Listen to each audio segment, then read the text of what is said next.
This is the segment known as the Black Pot. And I want to thank you so very much for tuning in. And thank you so very much for giving me all your attention. Now, ladies and gentlemen, we have to talk. And we are about to talk. Now, listen.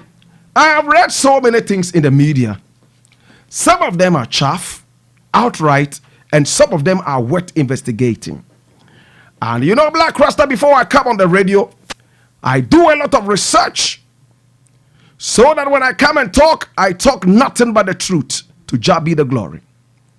Now I want to go straight to the point. Kennedy Agyapong, Honorable Kennedy Agyapong is a man that I love. He said a lot of things in the past. After some time, he himself opened up his mouth and said he had regretted opening his mouth so big. And that his party was nothing but ungrateful. And that he had decided not to talk again. Now, recently we heard that the president invited him over and talked to him. And some well-meaning Ghanaians also talked to him and said, please do not keep quiet, keep talking. I have had the opportunity to talk about the Kennedy Agyapong incident on the radio. And today, ladies and gentlemen, I want to look at more things. Now, Kennedy Agyapong vowed before the whole Ghana that some people would go to jail the moment his country, his party comes into power. Some of the names he mentioned I will not be able to remember, but I can remember two. He mentioned one, Seydou Agbongo, who owned the Heritage Bank. Well, we all know what happened to the Heritage Bank has been closed down. Seydou Agbongo is also a man who owns some radio stations in Ghana. Seydou Agbongo is still walking around. He hasn't gone to jail. And I'm wondering, did Kennedy Agyapong get his facts wrong? Now another person, ladies and gentlemen, that Kennedy Agyapong vowed will go to jail. That if he doesn't go to jail, he will drink poison and die like a rat. Is the former president's brother, one Ibrahim Mahama. He's a man I've heard so much about, and I was never able to meet him, ladies and gentlemen, because we didn't have any business doing. But I decided to do my own investigations, ladies and gentlemen, for some time now. And I would like to talk, ladies and gentlemen. Now, Kennedy Agyapong spoke. I love it when this man speaks. Of course, sometimes he goes overboard, and every Ghanaian knows that. We all have that tendency to go overboard sometimes. Now I decided to go into the activities of Mr. Ibrahim Mahama, the former president's brother, ladies and gentlemen. And I've observed some very interesting things which I want to share with you today, ladies and gentlemen. Now, last Friday, I saw a publication where John Wedu, he is with the NPP, the ruling party, said that some bauxite concession have been willed. In fact, I don't want to say signed, has been willed to Mr. Ibrahim Mahama, about 60% by the former president. And there was a whole lot of hue and cry. When I saw that story, many were those who called me and said, Black Rasta, check out this thing. Maybe you can do your own analysis about it. Well, I thank you so much for drawing my attention. Now I decided to go into it, and interesting things came out. Now, ladies and gentlemen, do you know that in 1902, bauxite was discovered in Ghana? 1902. 7 years before Kwame Nkrumah was born. The colonialist white man who came into this country discovered bauxite in this country. And then they checked it out and realized that bauxite was in this country, and there was the possibility of mining this bauxite and enriching the nation. But ask yourself, it's about 105 years now from 1902 and even more. That bauxite has never been mined.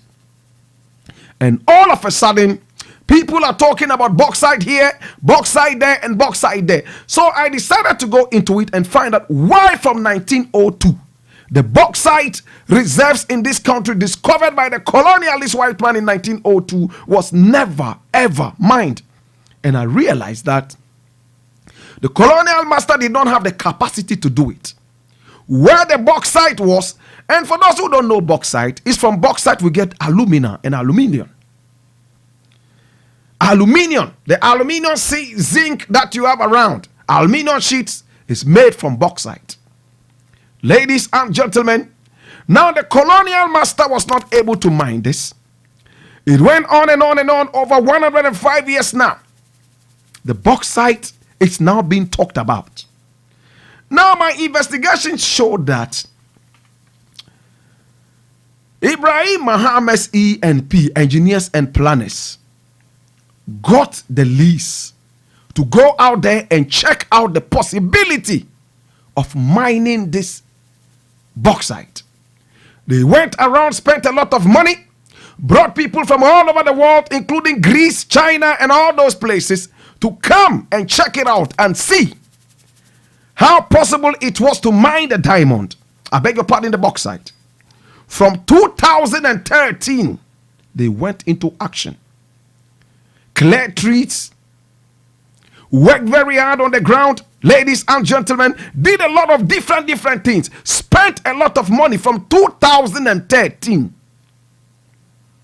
Now they were able to find out that yes, there was bauxite, there was a cheap quality and a high quality, and that there was the possibility of blending the two to be able to benefit the nation. Now, after engineers and planners went ahead to do all these logistical work, everything was ready now to have the tin mined. Engineers and planners invested so much into it, ladies and gentlemen, and then when it was time to do the mining, a new government came into action and decided to halt it and say, no, we are not allowing you to do the bauxite mining. A Chinese company is coming to do it, and all the work that you have done, we thank you for the work, but indirectly saying you have worked in vain. Do you understand it? Colonial masters found bauxite in 1902. They did not want to spend money on it because it was very difficult where it was located. Nyinahini. All the way in the Ashanti region. No access roads, nothing at all. Ladies and gentlemen, engineers and planners who had been in business for a very long time. Now, do you know that the engineers and planners built the Sankara Circle, what is now known as Akwaje? They built that, ladies and gentlemen, in collaboration with a French company. Now, my investigation, ladies and gentlemen, also showed that engineers and planners have been in business for a very long time. In fact, at that time, Ibrahim Mahama was only 26 years. So what are we saying, ladies and gentlemen? That the engineers and planners went and did a lot of work on this bauxite thing. Now, all of a sudden, the thing is taken from them, and we are told that 60% had been willed by the former president to his brother. And for that reason, ladies and gentlemen, they decided that, well, it's all over. Let's give it to a Chinese company. Ladies and gentlemen, I want to stop there. Listen. Today, everybody is crying in Ghana. People who used to give us 100 Ghana cedis, today are asking us for 1 Ghana cedi to eat kenke. No fish. Ebe. Now, any government that comes into power, you hear them talking about how corrupt the previous government was.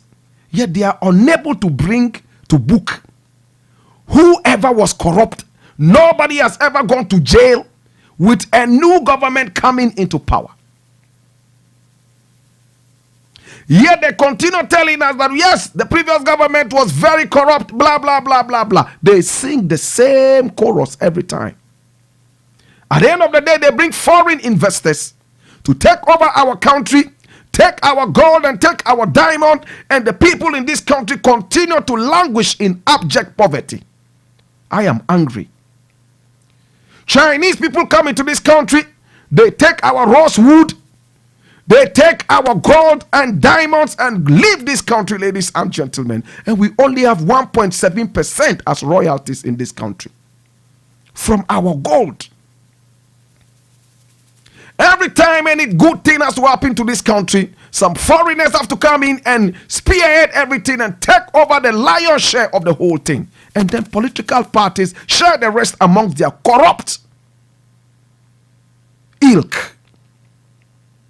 I would prefer that a national of this country, ladies and gentlemen, will benefit from all these largesse, to having foreigners who come in here and insult us and go. Listen, there's something very interesting about Ibrahim Mahama that I would like to talk about. And it is funny.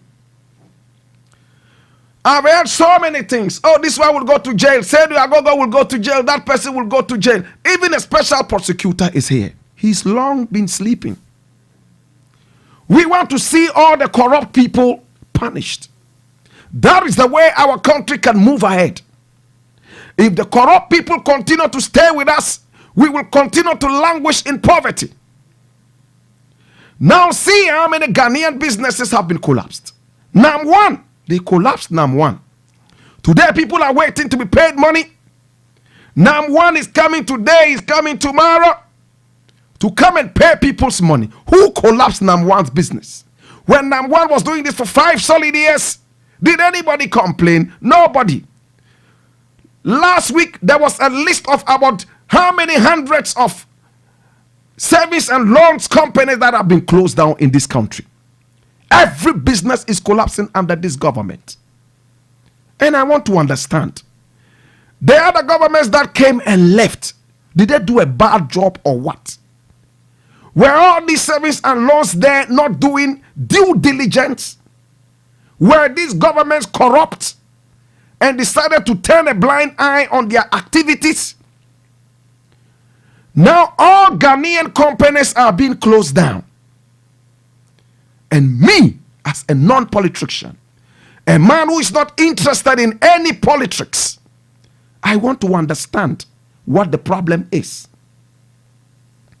Ladies and gentlemen, in the Black Pot, I want to ask a very important question. Mr. President, what kind of politics are we doing in this country? That any president that comes into power starts witch hunting, yet the witch hunting breeds nothing, it brings nothing to us. No president would ever be in power forever. So will this witch hunting continue if another president comes into being? And if this witch hunting continues and we don't have any results, we go witch hunting and we come home with nothing. Ladies and gentlemen, I want to know. NPP is in power. Oh, NDC says, okay, they are corrupt. When we come into power, we will jail all of them. They come into power and not even a housefly is jailed. Now their party also comes into power. The other people were corrupt. We will jail them and nothing happens. And those who benefit from our nonsense, it's like in the days of colonialism, in the days of slavery. They would engage each other fighting. And then foreigners will sneak in and take our gold, our diamond, our bauxite, our riches. Whilst we are busily fighting, they sneak in and take everything away. In the days of slavery, in the days of colonialism, that was what we did to each other. And it looks like it's still going on. Political parties busily fighting each other. And the riches is given to foreigners. See how foreigners come into this country and use us and abuse us. And another thing that was so interesting to me, almost all the foreign companies that come to Ghana to mine gold and all those things, they fall on engineers and planners to help them do the mining. Listen attentively, ladies and gentlemen. All the Chinese, all the who come into this country, a very big chunk of them, if not all of them, the moment they enter this country, they fall on engineers and planners to help them do the mining. All they do is to supervise. The real work is done by the Ghanaian. The Ghanaian goes to the field, the site, and does all the mining with Ghanaians being employed, yet the money goes to the foreigner. So ask the question, why wouldn't the Ghanaian be given the opportunity to do this rather than bring the foreigners to come in and milk us and go away? We are still in slavery. We are still in colonialism. This is neo-colonialism. Ladies and gentlemen, in this segment, I don't like to talk too much.